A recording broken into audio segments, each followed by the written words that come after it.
You probably don't know that there's a new Volkswagen out that doesn't look like a Volkswagen.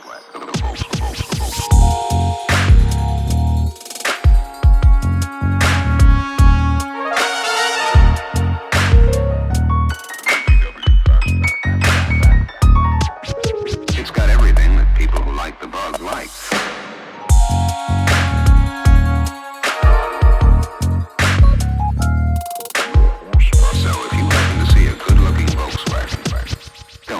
Hey, what's up, everybody? It's Bill with Let's Talk Dubs podcast, and I'm here at the Volksworld 2023, and I'm out here strolling the grounds, and I get over here to the water pumper section, and I see some of these dope vans. I don't know if you guys have seen these vans before, but these things are straight legit, dude. Laying on their nuts. Over here, unbelievable the way they're all fitted. And I'm here with the Bearded Wizard, and the Bearded Wizard is my guy that's gonna tell me all about these vans. So let's talk about what these are, transporters, and what year they make this body style.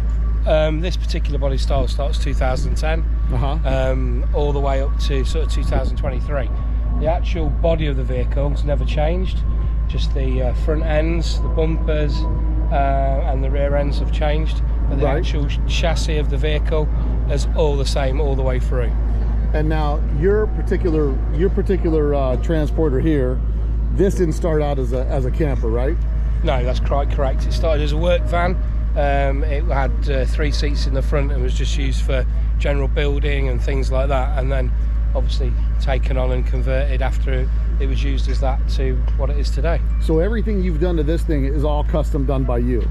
Yeah, most of it's custom done by me. The actual interior that was built by a friend of mine. I built the van that he's got and we did a swap. So unfortunately that's not here today, he's gone, but it's a collaboration between, you know, several of us that have got to this sort of level. And this particular bus transporter, this is a T5.1. A T5.1. This one's got did it come factory with a bi-turbo motor in here? It does, yeah. So 2-liter bi-turbo, 6-speed manual. Yeah. And then of course you got a twin turbo 6-speed. Yeah. No one needs to know what the chassis is, right? But with a twin turbo 6-speed, you need some big daddy brakes on here, right? You certainly do, yes. And so you put some big monsters on here. What do you got on here? Well, we're running a 375mm disc with a Porsche Panamera caliper. The discs are re-drilled, the brackets are remade to fit the caliper to the hub, and then obviously on the back as well we have increased the size of the disc there and gone with a twin pot setup, which is using an OEM caliper for the handbrake, and then it's using the Porsche Panamera rear for the foot brake. Totally overkill, for the sort of brake horsepower that we're running, but obviously very pleasing on the eye. Right, and then the wheels you run on here, they're Vossens. What size are the wheels? The Vossens are 20-inch. They're 8.5J by 10J, wrapped with sort of 235/35/20 on the front, 255/35/20 on the rear, to get the perfect fitment. Because you got to stuff those wheels, they barely fit. Yeah, they squeeze the arches. So what do they call? Is there a term for that here in the UK? Some like to call it a stance or the perfect fitment, you know. Right. Some people like to call it crazy, but you know. Yeah, listen, I'm a big fan of like a stuffed look, right, where it just looks like it just barely fits. A lot of the guys in the air-cooled scene, which I'm from, they do the narrowed front ends and the front wheels all sucked in. Correct, yeah. And a lot of them do it for clearance. They could be that low. We don't have as high wheel arches as you guys do here, but I like a full wheel well. You know what I mean? Just makes the car look like it's a precision fit. For sure, yeah, definitely, yeah. Now, you've got a bunch of work done to this thing. You've got, I mean, it was started as a panel work van, but you've gone through this whole thing. So you put does it have a pop top on it? Yeah, it's got a Remo pop top. It's got a full California interior, custom cabinets. It's got the rail system that can run the bed system in the back. You can have a seat in there, a table, all universal on the rails. It's running California front seats and factory swivels. We've got loads of battery power in there for off-grid. So, you know, this particular one can run for 3 or 4 days with the lighting, the fridge, the sound system. Really? Yeah. Oh yeah. All off grid, just off the solar panel? Yeah, no solar panel. No solar panel at all? No solar panel on mine at all, no. Well, clearly... Yeah, there's no point in it. There's no point in solar panel here in the UK. Yeah. But I mean, this thing it's such a good looking van. I hate to call it a van. They're not vans. They're I mean, well, to be honest with you, you guys call them vans here? Some do call them buses, some do call them vans. You know, it's everyone's preference. Yeah. You know, we just like to call them cool. Yeah, no, this thing it's beyond cool. And you know, we talked earlier that the price on these, because first thing I thought, oh, I got to get one, right? So the price on these things, they're not cheap. If you wanna play with these things, they're expensive. Very. So to buy one of these, can you walk me over to the green one here, and we kind of take a look at this one? Yeah. So again, over here, this is known as the yellow van. Oh, is it? I'm a little colorblind, but is it a green? It's a grape yellow. It's a so the yellow van here. So it could be yellow. The calipers to me look yellow. The car looks, so it's kind of a mustard color. This is a mustard yellow. Yeah. And now this is clearly, he's got a real custom interior in here. He's got a wraparound bench. This is more like yours. You have, when you say it's a California interior, it's like a camping interior. Yeah, it's like a camping interior that was OEM made by Volkswagen, whereas this one is a bespoke build in the fact that the cushions and everything move into a bed. It builds into a bed. Yeah. And obviously a pop top again that can sleep two in the top as well. So this is kind of, you got your lounge down below. So we got a lounge in here, which converts into a bed. You still have your sink, your little countertop, your fridge, all this stuff, and then you've got your pop top up here where it sleeps too. And of course, this one as well is this is just a 5-speed, huh? Yeah, this is a 5-speed 102. You're running with the white Ghost over here.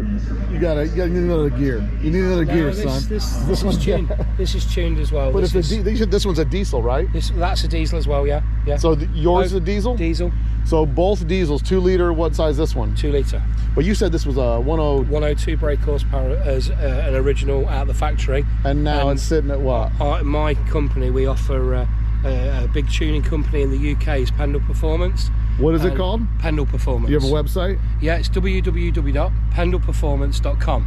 It's run by a great guy called Martin Westwell. He's a one guy on his own, fully developed software. Across the whole Volkswagen Audi range in this country, he's sort of picked the right area for the tuning. Fantastic. So he's the guy. You want it tuned. He's the guy. You know, this is running like 165. So another 68. A 60% horsepower increase just by tuning. Just by OBD tuning over the internet.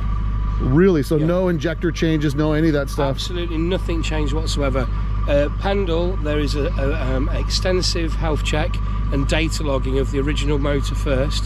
If it passes all that, it will then get tuned by the guy, custom tune, and he sends the information back, and us as an agent, there's probably 35 agents in the UK, will reapply the software to the vehicle.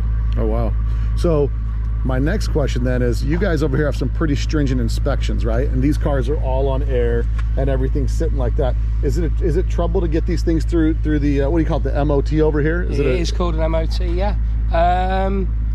But it's all about knowing how to get it done. Yeah, no, not necessarily. To be fair, everything that's fitted on these vehicles is they've all got EU checks or regulation checks, and realistically, when this vehicle is at ride height, it's no real different to anything else. You know, you've still got all the mechanical things that should change and check. Ball joints and things are all the same, things like that. It's just that people that run vehicles like this bring them to MOT stations like mine, where we will probably go a little bit further with MOT, that we would sort of check to make sure air tanks are secure, compressors are secure, airlines are running correct places. So here in the UK, you can run air suspension on a car, and it'll go through MOT. Exactly that. So now what they do here, so that they understand the States, is you come up with something aftermarket, it has to be MOT approved to be able to, like, once you bring it in, it's got Joe Blow suspension on it. Yeah. There's got to be an MOT number with that kit saying, oh, it's been approved for roadwork. I'm not really up on this, but it's to do with an EC number. It's been affiliated that it's fit for road use. The government just wants their money. They want their yeah, that's it. There's a lot of things out there that, you know, at the bottom are off-road use only. Right. Off-road use only, you know. So you run an MOT station? I do run an MOT station. So you're the guy, you make the decision whether that car is on the road or not. Yeah. And some people bring some clapped out stuff to get inspected sometimes. We do see things that you just can't believe how repairers dare even do it, you know. Yeah. And my business now was started by my father 43 years ago, and I've taken over now, and we run the same rules now as we did then. And basically, if it's not right, it's not right. We'll fix it for you. Yeah. You know, and a lot of people we're lucky enough that the enthusiasts we get, the local people that we've looked after for years, they want their vehicles right. Yeah. Do you know what I mean? They want them to be safe, to take the families away. You know, we travel up and down the country to these shows. Wherever they are, we go. Where are you guys based out of right now? I'm based in a little village called Bottisford, which is near Nottingham. So one of the major cities. So I'm probably about 20 minutes from there. I've seen Robin Hood. You've got it. That's it. That's him. That's all we know. Yeah. I've never seen him, but yeah. But that's how far from here. How long of a drive is that? For me, it's about 2.5 hours. And they've got some pretty monster potholes from here to there. I was looking at the Vossens and thinking, at least my Uber driver, I think he goes directly into them. But I did notice, some of these wheels. See, we have a bit of a saying over here. We don't drive on the left-hand side of the road. We drive on the road that's left. Right. No, it makes sense. It makes sense. So yeah. But no, I think these things are they're super dope, man. And I tell you, I wish I had one, and I'd love to have one in the States. And I think there's, it's the ultimate vehicle. I think, it's cool. It's a camper. You can haul you and your family and your kids. And for sure, you can do anything. Multiple uses. You got air conditioning in these things. Most of them have, if people think about what they're buying before they do the conversion. Yeah. So, and that's the other thing, out here in the weather, not a lot of people get air conditioning in cars. It never gets super hot out here. Yeah, it can in the summer. It still gets uncomfortable. You see, a lot of people when they've had the campers converted, in the summer they're in Spain, Belgium, France. Right. So obviously, as soon as they get there with no air conditioning, it becomes, who can fit aftermarket air conditioning? Right. So everybody realises they need it, but it's one of them things that most people will now spec as a minimum requirement on one of these vehicles. So is there a name for the scene for like this? For this scene, there's like mini trucks, Volkswagens. Is there? There's not really a name for it. What seems to happen in this country is there are a lot of sort of little clubs that are started by different people. You've got one of the most famous ones in the UK is Low Down Transporters. We've all been part of that for quite some time. You've got another one which is a little one based near us, which is called Low Intent, and that's for people who are not necessarily got a low van.